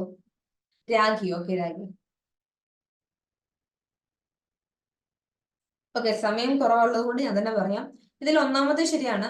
രണ്ടാമത്തെ ശരിയാണ്. നമുക്കറിയാം ഖിലാഫത്ത് മൂവ്മെന്റിനെ ഇതുമായിട്ട് യോജിപ്പിച്ചു. പിന്നെ മഹാത്മാഗാന്ധിയുടെ കൺസ്ട്രക്റ്റീവ് പ്രോഗ്രാംസിന്റെ ഭാഗമായിരുന്നു അൺടച്ചബിലിറ്റി നീക്കം ചെയ്യുക എന്നുള്ളത്. അത് ഈ സമയത്ത് ഗാന്ധിജി പ്രൊമോട്ട് ചെയ്തൊരു കാര്യമാണ്. ഇനി മൂന്നാമത്തെ, ഏത് വിധേനയും സ്വയംഭരണം നേടിയെടുക്കുക നമ്മുടെ ലക്ഷ്യമായിരുന്നു. ഏത് വിധേനയും അല്ല. അവിടെ മഹാത്മാഗാന്ധി പറയുന്നുണ്ട് നമുക്ക് സെൽഫ് ഗവൺമെന്റ് ആണ് വേണ്ടത്, നമുക്ക് സ്വരാജ് ആണ് വേണ്ടത്. പക്ഷെ എന്താണ്, only through peaceful methods. Peaceful methods, only through peaceful methods എന്ന് വ്യക്തമായി പറയുന്നുണ്ട്. സോ ഏത് വിധേനയും എന്നുള്ളത് ശരിയല്ല. അങ്ങനെയാണെങ്കിൽ ചൗരി ചൗരിക്ക് ശേഷം നിർത്തേണ്ട ആവശ്യം ഉണ്ടായിരുന്നില്ലല്ലോ, വയലന്റ് ആണെങ്കിലും പോവാന്നല്ലോ. അപ്പം ഏത് വിധേനയും എന്നല്ല, പീസ്ഫുൾ മെത്തേഡ്സിലൂടെ മാത്രമേ സ്വയംഭരണം നേടിയെടുക്കുക എന്നുള്ളതായിരുന്നു നമ്മുടെ ലക്ഷ്യം. പിന്നെ ചൗരി ചൗര സംഭവം ശരിയാണ്, നമ്മൾ പഠിച്ചിട്ടുള്ളതാണ്. സോ ഓപ്ഷൻ എ ആണ് ഇവിടുത്തെ ശരിയായിട്ടുള്ള ഉത്തരം എന്നുള്ള കാര്യം ഓർക്കുക. ഓപ്ഷൻ എ ആണ് ശരിയായിട്ടുള്ള ഉത്തരം. അടുത്തത്, താഴെ പറയുന്നവർ ഏതാണ് ഐക്യരാഷ്ട്ര സംഘടനയുടെ ലക്ഷ്യം. UNO എന്ന് പറയുന്നത് PSCക്ക് ഇഷ്ടപ്പെട്ട ഒരു ഏരിയ ആണ്. ഈ UNOയുടെ ലക്ഷ്യം ഇതിനു മുൻപ് 1-2 പ്രിലിംസിന് ചോദിച്ചിട്ടുള്ളതാണ്. സോ UNO എന്ന് പറയുന്നത് ഇഷ്ടപ്പെട്ട സംഘടനയാണെന്നുള്ള കാര്യം ഓർക്കുക. ഇനി ഇതില് അന്താരാഷ്ട്ര സമാധാനം സുരക്ഷയും നിലനിർത്തുക, രാഷ്ട്രങ്ങൾക്കിടയിലെ സൗഹൃദ ബന്ധം വളർത്തിയെടുക്കുക, അന്താരാഷ്ട്ര പ്രശ്നങ്ങൾ പരിഹരിക്കുന്നതിൽ അന്താരാഷ്ട്ര സഹകരണം ഉറപ്പുവരുത്തുക, മനുഷ്യാവകാശങ്ങളോടും മനുഷ്യാവകാശങ്ങളും മൗലിക സ്വാതന്ത്ര്യങ്ങളും പ്രോത്സാഹിപ്പിക്കാം. ഇതിലെല്ലാം ശരിയാണ്. മുകളിൽ പറഞ്ഞവയെല്ലാം തന്നെ ശരിയായിട്ടുള്ള ലക്ഷ്യങ്ങളാണ്, UNOയുടെ ലക്ഷ്യങ്ങളാണ്. അപ്പൊ നിങ്ങൾ UNOയെ പറ്റി പഠിക്കുമ്പോൾ അതിന്റെ സ്പെഷ്യലൈസ്ഡ് ഏജൻസീസ് ഏതൊക്കെയാണ്, WTO സ്പെഷ്യലൈസ്ഡ് ഏജൻസി ആണോ, IMF സ്പെഷ്യലൈസ്ഡ് ഏജൻസി ആണോ, വേൾഡ് ബാങ്ക് ഇതിന്റെ സ്പെഷ്യലൈസ്ഡ് ഏജൻസി ആണോ, ഇതിന്റെ ഹെഡ്ക്വാർട്ടേഴ്സ് എവിടാണ്, ഇതിന്റെ ഒഫീഷ്യൽ ലാംഗ്വേജസ് എവിടാണ്, ഏതൊക്കെയാണ്, ഇതൊക്കെ തന്നെ നോക്കേണ്ടിയിരിക്കുന്നു. ഇപ്പോഴത്തെ ഡയറക്ടർ ജനറൽ ആരാണ്, ഇതൊക്കെ നോക്കേണ്ടിയിരിക്കുന്നു. ഇതൊക്കെ ഒരു ഹോംവർക്ക് ആണ്, കൃത്യമായിട്ട് തന്നെ നോക്കുക. ഓക്കെ, 6 ഒഫീഷ്യൽ ലാംഗ്വേജസ് ഉണ്ട്. ഇതിനെപ്പറ്റി 2 തവണ ചോദിച്ചിട്ടുണ്ട്. IMF-നെ പറ്റിയും വേൾഡ് ബാങ്കിനെ പറ്റിയും ഒക്കെ ചോദിച്ചിട്ടുണ്ട്. അതുകൊണ്ട് കൃത്യമായിട്ട് നോക്കുക. ഇനി 9ാമത്തെ ക്വസ്റ്റ്യൻ, കേരളത്തിലെ സാമൂഹിക മത നവീകരണ പ്രസ്ഥാനങ്ങളെ കുറിച്ച് താഴെ പറയുന്ന പ്രസ്താവനകളിൽ ഏതാണ് തെറ്റ്. ഓപ്ഷൻ എ, 1903 ശ്രീനാരായണ ഗുരുവിന്റെ ആഭിമുഖ്യത്തിൽ SNDP യോഗം രൂപീകരിച്ചു. SNDP യോഗം ശ്രീനാരായണ ഗുരു, വർഷം ശരിയാണ്. ശരിയായിട്ടുള്ള പ്രസ്താവനയാണല്ലേ, ശരിയായിട്ടുള്ള പ്രസ്താവനയാണ്. ഇനി 1905 ഡോക്ടർ പൽപു ആണ് സാധുജന പരിപാലന സഭ സ്ഥാപിച്ചത്. ശരിയാണോ? ശരിയാണോ? ഡോക്ടർ പൽപു ആണോ സാധുജന പരിപാലന സഭ സ്ഥാപിച്ചത്? അല്ല. ആരാണ്? ആരാണ്? Very good ragi. രാഗി ഇന്നത്തെ എക്സാം എഴുതിയായിരുന്നോ? ഇല്ല. ഇതാണ് ഇന്നത്തെ എക്സാം എഴുതിയവരൊക്കെ എവിടെ പോയി?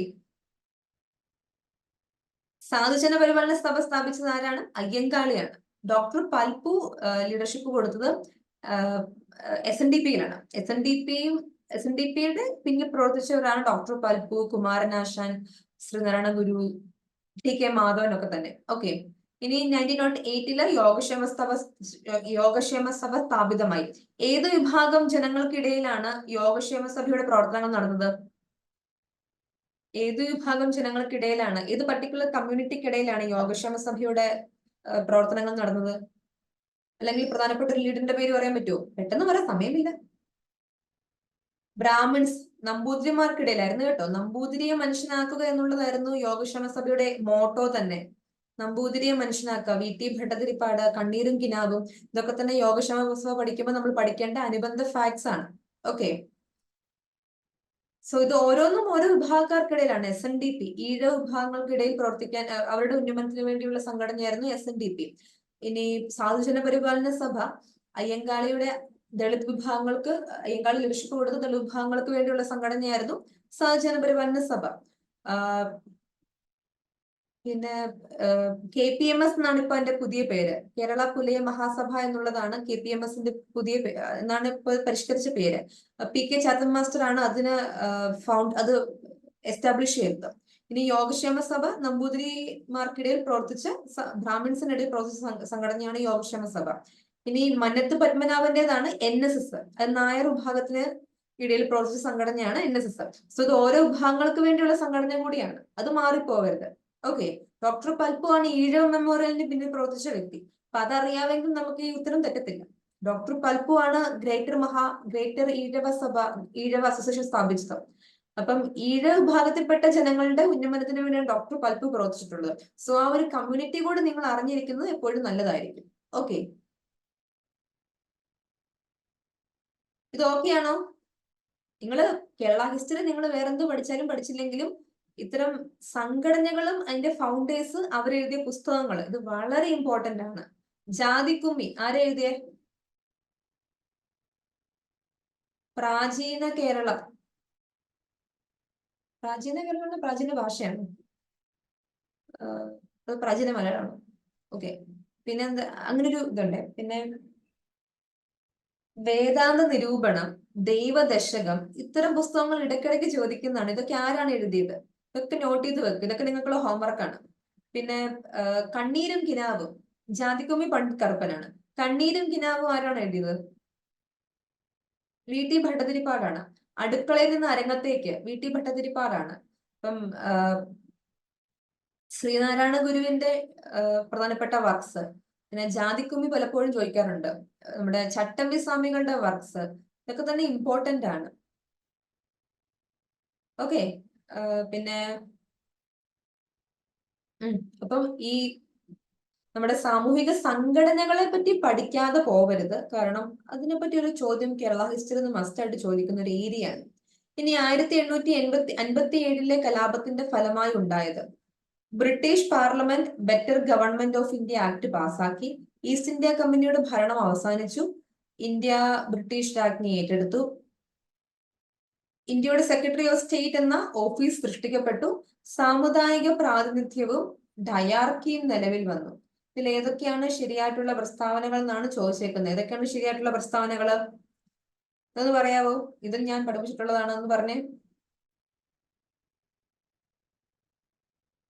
ഇത് 52ാമത്തെ മിനിറ്റ് ഞാൻ ഹിസ്റ്ററി കഴിഞ്ഞതേ ഉള്ളൂ. പെട്ടെന്ന് പോണം, പെട്ടെന്ന് പറയൂ.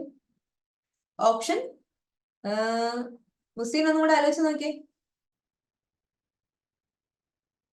നിങ്ങൾ ഞാൻ ധൃതിയിലാണ് ചോദിച്ചത്, എനിക്കറിയാം. പക്ഷെ നിങ്ങൾ ധൃതിയിൽ ആലോചിക്കരുത്, ഒന്നിരുത്തി വായിക്കേണ്ടതിരിക്കുന്നു. ഓക്കെ, സോ ഇവിടുത്തെ ശരിയായിട്ടുള്ള ഉത്തരം എന്ന് പറയുന്നത് ഓപ്ഷൻ സി ആണ്. British parliament better government of India act പ്രഖ്യാപിച്ചത്. ബെറ്റർ ഗവർണൻസ് ഓഫ് ഇന്ത്യ എന്ന് പറയുന്ന ഒരു ഗുഡ് ഗവർണൻസ് ഇന്ത്യ എന്ന് പറയുന്ന ഒരു പേരിലാണ് 1858 ഗവൺമെന്റ് ഓഫ് ഇന്ത്യ ആക്ട് നിലവിൽ വന്നത്. ഇനി ഇംഗ്ലീഷ് ഈസ്റ്റ് ഇന്ത്യ കമ്പനിയുടെ ഭരണം അവസാനിച്ചു. ശരിയായിട്ടുള്ള പ്രസ്താവനയാണ്. രാജ്ഞിയുടെ ഡയറക്ട് കൺട്രോളിലോട്ട് കാര്യങ്ങൾ എത്തി. ഇനി സെക്രട്ടറി ഓഫ് സ്റ്റേറ്റ് സ്ഥാപിച്ചു, അതും ശരിയായിട്ടുള്ള കാര്യമാണ്. സാമുദായിക പ്രാതിനിധ്യവും ഡയാർക്കിയും നിലവിൽ വന്നു. ശരിയാണോ? ഡയാർക്കി എന്ന നിലവിൽ വന്നേ. കമ്മ്യൂണൽ റെപ്രസെന്റേഷൻ അല്ലെങ്കിൽ സെപ്പറേറ്റ് ഇലക്ട്രേറ്റ്സ് ഏത് നിയമത്തിലാണ് നിലവിൽ വന്നേ? സെപ്പറേറ്റ് ഇലക്ട്രേറ്റ്സ് വന്നത് എപ്പോഴാ? 1909 ഡയാർക്കി വന്നത് എപ്പോഴാണ്? 1919 ഓക്കെ, സോ അത് ഓർത്ത് വെക്കുക, അതൊന്ന് നോട്ട് ചെയ്ത് വെക്കുക. സോ അതാണ് ഹിസ്റ്ററി. ഇപ്പൊ ഈ ഹിസ്റ്ററിയിലെ ക്വസ്റ്റ്യൻസ് കണ്ടോ?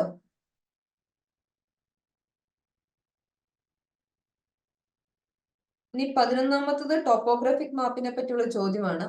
Which of the following statements best describes a critical limitation of topographic maps in large scale disaster management planning?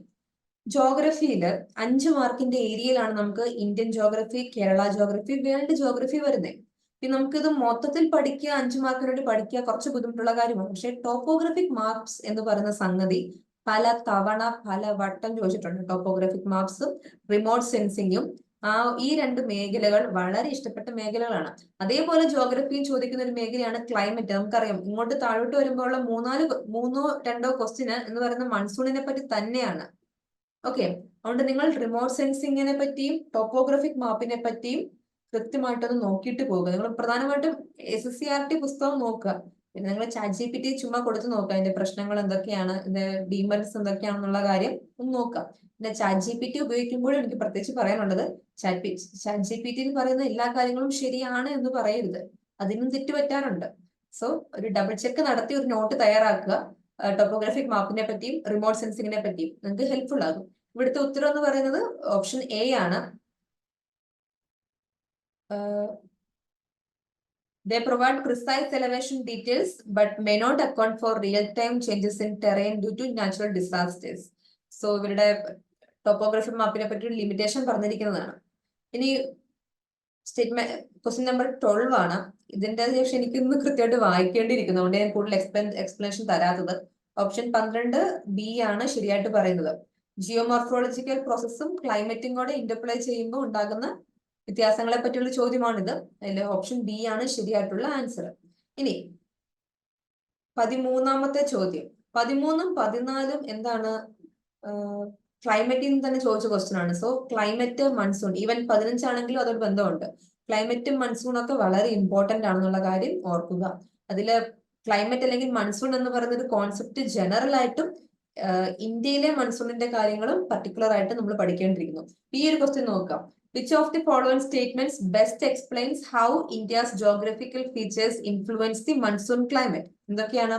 The Himalaya act as barrier that prevents the southwest monsoon winds from escaping northward, forcing them to shed moisture over the subcontinent, while the Deccan Plateau has no role in monsoon distribution. ഇത് ശരിയായിട്ടുള്ള പ്രസ്താവനയാണോ? ഇവിടെ നമ്മളോട് ശരിയായിട്ടുള്ള പ്രസ്താവന തിരഞ്ഞെടുക്കാനാ പറയുന്നത്. ഇത് ശരിയായിട്ടുള്ള പ്രസ്താവനയാണോ? ഇത് ശരിയായിട്ടുള്ള പ്രസ്താവനയാണോ എന്ന് ചോദിച്ചാൽ ഇത് പകുതി ശരിയാണ്, പകുതി തെറ്റാണ്. അതായത് ഹിമാലയൻ മൗണ്ടെയിൻസ് ഒരു ബാരിയർ ആയിട്ട് ആക്ട് ചെയ്യുന്നുണ്ട്. ഇന്ത്യയിലേക്ക് വീശേണ്ട മൺസൂൺ കാറ്റിനെ കൃത്യം ഇന്ത്യയിൽ തന്നെ വീശുകയും മറ്റ് സെൻട്രൽ ഏഷ്യയിലോട്ട് പോകാതെ തടഞ്ഞു വെക്കുകയും ചെയ്യുന്ന ഒരു ബാരിയർ ആയിട്ട് നമ്മുടെ ഹിമാലയൻ മൗണ്ടെയിൻ പ്രവർത്തിക്കുന്നുണ്ട്. അത് ശരിയാണ്. ഇവിടം വരെ സംഭവം ശരിയാണ്. പക്ഷെ ഡെക്കാൻ പ്ലേറ്റോയ്ക്ക് മൺസൂൺ ഡിസ്ട്രിബ്യൂഷന്റെ കാര്യത്തിൽ റോൾ ഇല്ല എന്ന് പറയുന്നത് തെറ്റായിട്ടുള്ള പ്രസ്താവനയാണ്. കാരണം ഡെക്കാൻ പ്ലേറ്റോയ്ക്ക് റോൾ ഉണ്ട്. ഡെക്കാൻ പ്ലേറ്റോയുടെ റോൾ ആണ് നമ്മുടെ ഈ സെക്കൻഡ് സ്റ്റേറ്റ്മെന്റിൽ പറയുന്നത്. എന്താണ്? The western guts, eastern guts, Himalayas and the Deccan Plato together influence monsoon rainfall patterns through orographic effects, wind deflection and rain shadow formation, creating regional variations in monsoon intensity. എന്താണ് ഇവിടെ പറഞ്ഞിരിക്കുന്നത്? നമ്മുടെ western ഗട്ട്സും eastern ഗട്ട്സും Himalayan മൗണ്ടെയിനും Deccan പ്ലേറ്റും എല്ലാം കൂടെ ചേർന്നൊരു orographic effects നമ്മുടെ മൺസൂണിൽ നൽകുന്നുണ്ട്. എന്താണ് ഈ ഓറോഗ്രാഫിക് എഫക്ട്സ് എന്ന് പറഞ്ഞാൽ? അത് ഈ മൗണ്ടെയിനിന്റെ സാന്നിധ്യം കാരണം ചിലയിടങ്ങളിൽ നല്ല മഴ കിട്ടുന്നു, ചിലയിടങ്ങളിൽ മഴ കിട്ടുന്നില്ല. അതായത് ഇപ്പൊ നമുക്ക് ഇന്ത്യയിലെ കാര്യം നോക്കാം. കേരളത്തില് നമ്മുടെ അറേബ്യൻ സീയിൽ നിന്നാണല്ലോ ഈ മൺസൂൺ കാറ്റ് ഇങ്ങോട്ടേക്ക് വരുന്നത്. ഇതിപ്പം മെയ് ആയിട്ടുണ്ട്, നമ്മുടെ കേരള തീരത്ത് എത്തിയിരിക്കുന്നു. ഇവിടെയൊക്കെ ഇന്ന് നല്ല മഴയായിരുന്നു. സോ കേരളത്തിൽ ഈ നല്ല മഴയിൽ ഈ സാധനം പോകുമ്പോഴും തൊട്ടപ്പുറത്ത് കിടക്കുന്ന തമിഴ്നാട്ടിലോട്ട് ഈ മഴ കിട്ടുന്നില്ല. അത് എന്തുകൊണ്ടാണെന്ന് ചോദിച്ചാൽ നമ്മുടെ വെസ്റ്റേൺ ഘട്ട് ഒരു ബാരിയർ ആയിട്ട് നിൽക്കുകയും അങ്ങോട്ട് വീശുന്ന കാറ്റിന്റെ, ബേസിക്കലി മൺസൂൺ ഇസ് എ കാറ്റ്, ഓക്കെ, വിൻഡാണ്. അപ്പൊ അങ്ങോട്ട് വീശുന്ന ഈ കാറ്റിനെ തടഞ്ഞു നിർത്തുകയും ഇങ്ങോട്ടേക്ക് കൂടുതൽ മഴ ലഭിക്കുകയും ചെയ്യുന്നത് കൊണ്ടാണ് ഇവിടെ മഴ ലഭിക്കുകയും അത് മറ്റേ തമിഴ്നാടിന്റെ ഭാഗം റെയിൻ ഷാഡോ ഏരിയ ആയിട്ട് മാറുന്നതും. ഇതാണ് ബേസിക്കലി ഓറോഗ്രാഫിക് ഇഫക്റ്റ് എന്നുകൊണ്ട് ഉദ്ദേശിക്കുന്നത്. സോ മൗണ്ടെയിൻസ് ഇങ്ങനെ ഒരു ഓറോഗ്രാഫിക് ഇഫക്റ്റ് നടത്തുന്നത് നമ്മുടെ മൺസൂണിൽ ഒരു ഇമ്പോർട്ടന്റ് ഫീച്ചർ ആണ്. അതുകൊണ്ട് എന്ത് സംഭവിക്കുന്നു? റീജിയണൽ വേരിയേഷൻസ് ലഭിക്കുന്നു. റീജിയണൽ വേരിയേഷൻസ്, പ്രാദേശികമായുള്ള ഡിഫറൻസ് ഉണ്ടാകുന്നു. കേരളവും തമിഴ്നാടുമാണ് ബെസ്റ്റ് എക്സാമ്പിൾ. നമുക്ക് നല്ല മഴ കിട്ടുന്നുണ്ട്, തമിഴ്നാട്ടിലോട്ട് മഴ കിട്ടുന്നില്ല. നമുക്ക് നല്ല മഴ കിട്ടുമ്പോൾ അപ്പുറത്തെ പ്രദേശം റെയിൻ ഷാഡോ ഏരിയ ആവുകയാണ്, മഴനിഴൽ പ്രദേശം. അങ്ങോട്ടേക്ക് അധികം മഴ കിട്ടുന്നില്ല, കാരണം ഒരു ബാരിയർ ആയിട്ട് മൗണ്ടെയിൻ റേഞ്ചസ് നിൽക്കുകയാണ്. സോ ഈ രണ്ടാമത്തെ സ്റ്റേറ്റ്മെന്റ് ശരിയായിട്ടുള്ള പ്രസ്താവനയാണ്. ഓറോഗ്രാഫിക് റെയിൻഫാൾ ഉണ്ട്, അതിൽ ഈസ്റ്റേൺ ഗട്ട്സും വെസ്റ്റേൺ ഗട്ട്സും ഹിമാലയാസും ഡെക്കാൻ പ്ലേറ്റും ഒക്കെ തന്നെ പ്രവർത്തിച്ചുകൊണ്ട് ഒരു റീജിയണൽ വേരിയേഷൻ അവിടെ ഉണ്ടാക്കുന്നു എന്നുള്ള കാര്യം ഓർക്കുക. ഇനി തേർഡ് എങ്ങനെയാണ് തെറ്റിപ്പോന്ന് നമുക്ക് നോക്കാം. India's peninsular shape has minimal influence on the monsoon as the winds are primarily controlled by global factors such as El Nino and the intertropical convergence zone. So ഇന്ത്യയുടെ ഒരു പെനിൻസുലർ ഷേപ്പ് നമ്മുടെ മൺസൂണിനെ ബാധിക്കുന്നില്ല എന്നാണ് ഇവർ പറയുന്നത്. പക്ഷെ തെറ്റായിട്ടുള്ള ഇന്ത്യൻ ഓഷൻ ഉണ്ട്. സോ ഇന്ത്യയുടെ തെക്കൻ ഭാഗം എന്ന് പറയുമ്പോൾ 3 സൈഡിൽ നമുക്ക് വെള്ളമാണ്. ഈ 3 സൈഡും വെള്ളമുള്ള ലാൻഡ് ഫോമിനെയാണ് നമ്മൾ പെനിൻസുലർ ലാൻഡ് ഫോം എന്ന് പറയുന്നത്. 4 സൈഡും വെള്ളം ഉണ്ടെങ്കിൽ നമ്മൾ എന്ത് പറയും? ഞാനൊരു 9 മണി കണ്ടിട്ട് 10 മിനിറ്റ് കൂടെ ക്ലാസ് എടുക്കുവേ. ഓക്കെ, 4 സൈഡും വെള്ളം ഉണ്ടെങ്കിൽ നമ്മൾ അതിനെ എന്ത് പറയും? 3 സൈഡും വെള്ളം ഉണ്ടെങ്കിൽ പെനിൻസുല, 4 സൈഡും വെള്ളം ഉണ്ടെങ്കിലോ? 4 സൈഡും വെള്ളമുള്ള ഒരു ലാൻഡ് ഫോമിനെ നമ്മൾ എന്ത് പറയും? നിങ്ങൾ ക്ലാസ്സിലില്ലേ? നിങ്ങൾക്ക് എന്ത് പറ്റി? ഗൈസ് ഒന്ന് ആലോചിച്ച് നോക്കിയേ, 4 സൈഡും വെള്ളമുള്ള ഒരു ലാൻഡ് ഫോമിനെ നമ്മൾ എന്താണ് പറയുന്നത്? യെസ് ആരതി, വെരി ഗുഡ്. 4 സൈഡും വെള്ളം വരുമ്പോ എന്താ നമ്മൾ അതിന് പറയുക? നമുക്ക് വൈപ്പിനിൽ എന്താ കാണാൻ സാധിക്കുന്നത്? ലക്ഷദ്വീപിൽ എന്താ കാണാൻ സാധിക്കുന്നത്? ആൻഡമാൻ ആൻഡ് നിക്കോബാറിൽ എന്താ കാണാൻ സാധിക്കുന്നത്? അവിടെയൊക്കെ 4 സൈഡും വെള്ളമല്ലേ? ദ്വീപ് അല്ലേ? ഐലൻഡ് ആണ്. 4 സൈഡും വെള്ളം വന്നാൽ എന്താണ്? ഐലൻഡ്സ് ആണ്, ദ്വീപാണ്. 3 സൈഡും വന്നാൽ പെനിൻസുല. ദ്വീപ് എന്താണ്? ദ്വീപ് എന്ന് വെച്ചാൽ ചുറ്റും വെള്ളമായിട്ടല്ലേ നിൽക്കുന്ന സ്ഥലമല്ലേ ദ്വീപ്. നിങ്ങൾ ഇന്ന് മഴയും കാറ്റൊക്കെ ആയിട്ടാണോ നിങ്ങൾ അധികം ഉഷാറില്ലാതിരിക്കുന്നത്? എല്ലാവരും എനർജറ്റിക് ആയിക്കേ, ഞാൻ പെട്ടെന്ന് നിർത്തിക്കോളാം. സോ ഇന്ത്യയുടെ പെനിൻസുലർ ഫീച്ചറും ഇന്ത്യൻ മൺസൂണിനെ എന്താ ഇൻഫ്ലുവൻസ് ചെയ്ത ഒരു ഘടകമാണ്. നമുക്ക് 3 സൈഡും വെള്ളമാകുമ്പോൾ എന്താണ് ഈ അറേബ്യൻ സീയിൽ ഇങ്ങനെ വെള്ളം, ഈ ഒരു എന്താ കാറ്റ് വീശുന്നത് മാത്രമല്ലല്ലോ, ഇതിങ്ങനെ കാറ്റ് വീശുമ്പം വെറ്റായിട്ടുള്ള വിൻഡാണല്ലോ, ഈ കടലിൽ നിന്ന് എടുത്തിട്ടുള്ള വെള്ളം അബ്സോർബ് ചെയ്തിരിക്കുന്ന വിൻഡാണ് നമുക്ക് വീശുന്നത്, അതാണ് മഴ പെയ്യുന്നത്. ഓക്കെ, സോ ഈ പെനിൻസുലർ ഫീച്ചറും നമ്മുടെ പെക്യുലർ ആണ്. അതുപോലെ തന്നെ ഗ്ലോബൽ ഫാക്ടേഴ്സ് നമ്മളെ അഫക്ട് ചെയ്യുന്നുണ്ട്. ഒരേ സമയത്ത് റീജിയണൽ ആയിട്ടുള്ള ജോഗ്രഫിക്കൽ ഫീച്ചേഴ്സും ഗ്ലോബൽ ഫീച്ചർ ആയിട്ടുള്ള എൽനീനോ, ലാൽനീനോ, ഇന്റർട്രോപ്പിക്കൽ കൺവെർജൻസ് സോൺ ഒക്കെ തന്നെ നമ്മുടെ ഈ മൺസൂണിനെ ബാധിക്കുന്ന കാര്യങ്ങളാണ്. സോ ഈ സ്റ്റേറ്റ്മെന്റ് സി അത്രമാത്രം ശരിയായിട്ടുള്ള പ്രസ്താവനയല്ല.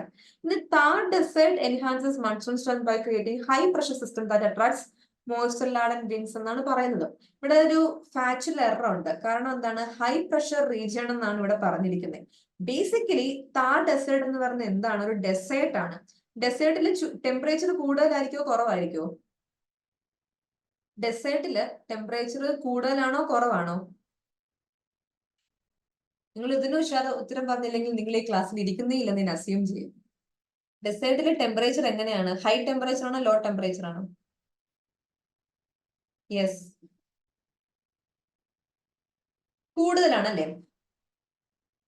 ഹൈ ടെമ്പറേച്ചർ വരുമ്പോൾ അവിടെ പ്രഷർ എങ്ങനെയായിരിക്കും?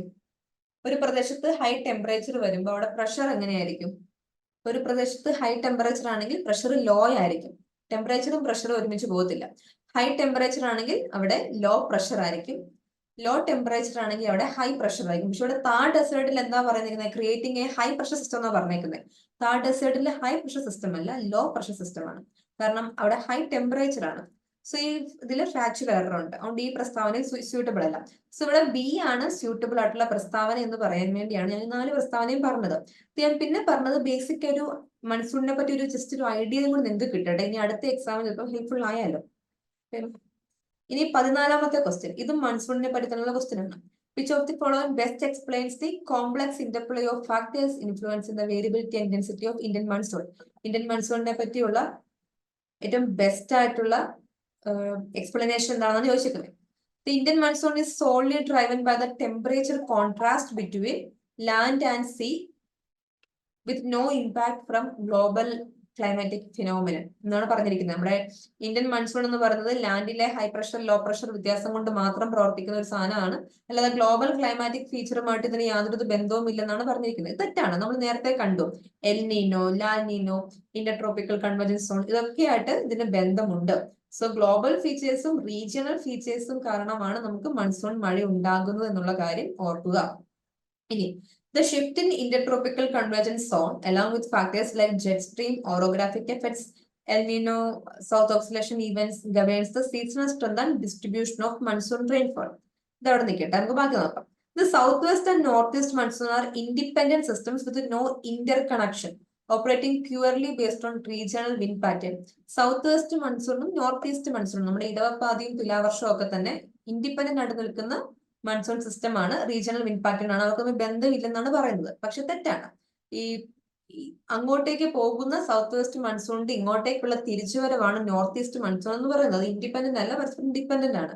സോ ഈ ഓപ്ഷൻ സി അത്ര സ്യൂട്ടബിൾ ആയിട്ടുള്ള ഒരു സ്റ്റേറ്റ്മെന്റ് അല്ല. ഇനി orographic barriers like the Western Ghats and Himalayas only intensifies monsoon rainfall without contributing to dry spells or regional disparities.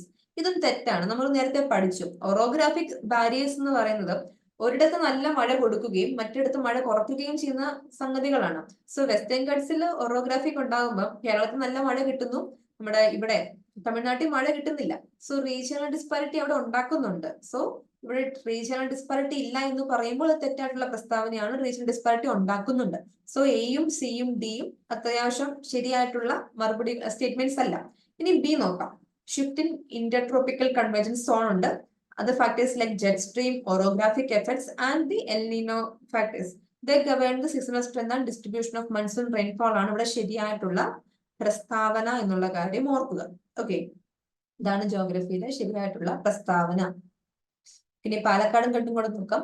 Which of the following statements best explain the multifaceted impact of Palakkad gap on regional climate and human activities. നമ്മുടെ Palakkad ചുരത്തിന്റെ importance എന്താണ് അല്ലെങ്കിൽ significance എന്താണെന്നാണ് ചോദിച്ചേക്കുന്നത്. Usually നമുക്ക് ഓരോ ചുരം തന്നിട്ട് അത് ബന്ധിപ്പിക്കുന്ന പ്രദേശങ്ങൾ മാത്രമേ നമ്മളോട് ചോദിക്കാറുണ്ടായിരുന്നുള്ളൂ. പക്ഷെ ഇപ്പൊ നോക്കൂ, അതിന്റെ ഒരു അനലിറ്റിക്കൽ ആയിട്ടുള്ള കാര്യങ്ങളാണ് ഇപ്പൊ ചോദിച്ചിരിക്കുന്നത്. സോ PSC രീതി മൊത്തം മാറ്റി നമ്മളും രീതി മാറ്റുന്നതിലോട്ട് കടക്കേണ്ടിയിരിക്കുന്നു.